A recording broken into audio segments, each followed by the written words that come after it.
Hi friends, welcome to என் சமையல் உலகம். இன்றைக்கி நம்ம சேனலில் பார்க்க போகிறது ஒரு பூ வீடியோ தாங்க. எத்தனை பேருக்கு பூ கட்டி வச்சா பிடிக்கும்னு சொல்லுங்கள்.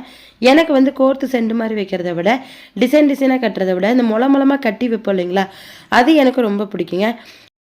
ஒரு 4-5 முளை பூவு, அதுவும் வந்து இடையில கலர் பூ வச்சு கட்டணும் அப்படின்னா அவ்வளோ அழகாக இருக்குங்க.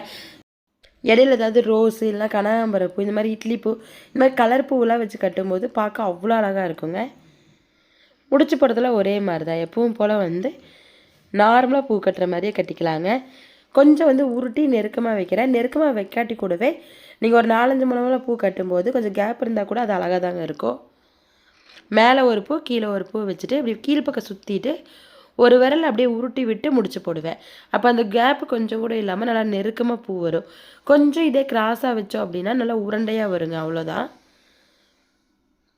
வச்சு முடிச்சு போடும்போது லைட்டாக உருட்டி கிராஸாக வைங்க. உங்களுக்கு எல்லா பக்கம் பூ இருக்கிற மாதிரி அழகாக வருங்க. விரிஞ்சதுக்கப்புறம் சுத்தமாகவே கேப் இருக்காது.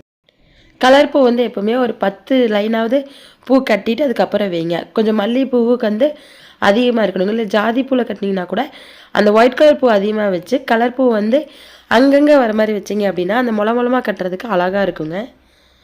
எப்பவுமே ரொம்ப நீளமாக கட்டுற பூவுக்கு வந்து நிறைய இடையில வைக்காமல் கொஞ்சம் வெள்ளை கலர் வந்து அதிகமாக தெரியுற மாதிரி வைங்க. இல்லை உங்களுக்கு சாரீக்கு மேட்ச் பண்ணி வைக்கணும், உங்களுக்கு கலர் தான் அதிகமாக தெரியணுன்னா ஒரு 2 செட்டு 3 செட்டுக்கு ஒரு தடவை கூட கலர் பூ வைக்கலாங்க. நான் வந்து ஒரு 10 செட்டு மல்லிகைப்பூ வச்சுட்டு அதுக்கப்புறம் இட்லி பூ வச்சுருக்கேன். இட்லி பூ ஒவ்வொன்றா வந்து கட் பண்ணி எடுக்காதீங்க.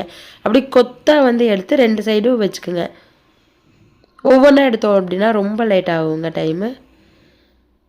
இப்போ அடுத்தது ஒரு 10 செட்டு கட்டிட்டு திருப்பி வந்து இட்லி பூ வைக்கிறேன்.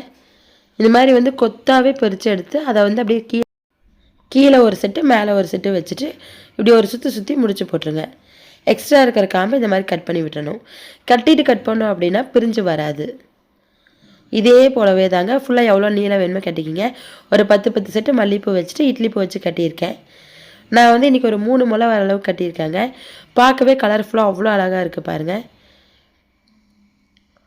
எனக்கு கோர்க்கிற பூவை விட இந்த மாதிரி கட்டுற பூ ரொம்ப பிடிக்குங்க. அதுலேயே மல்லிகைப்பூ வந்து ரொம்ப நல்லாயிருக்கும் இந்த மாதிரி சரசரமாக கட்டி வச்சோம் அப்படின்னா. ஒரு சிலருக்கு வந்து பூ கட்டுறதே வந்து ஒரு ரிலாக்ஸேஷனாக இருக்குங்க.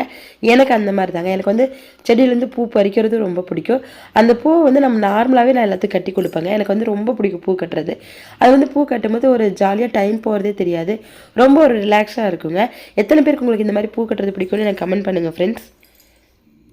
இப்போ இந்த பூவை அப்படியே வந்து நம்ம ஜடை வந்து பின்னி ஒரு 4 வரியாக இப்படி வச்சோம் அப்படின்னா அட்டகாசமாக இருக்குங்க. ட்ரை பண்ணி பாருங்கள் ஃப்ரெண்ட்ஸ். இந்த வீடியோ உங்களுக்கு பிடிச்சிருந்துச்சுன்னா லைக் ஷேர் பண்ணிவிட்டு நம்ம சேனலில் சப்ஸ்கிரைப் பண்ணி வச்சுக்கோங்க. தேங்க்யூ.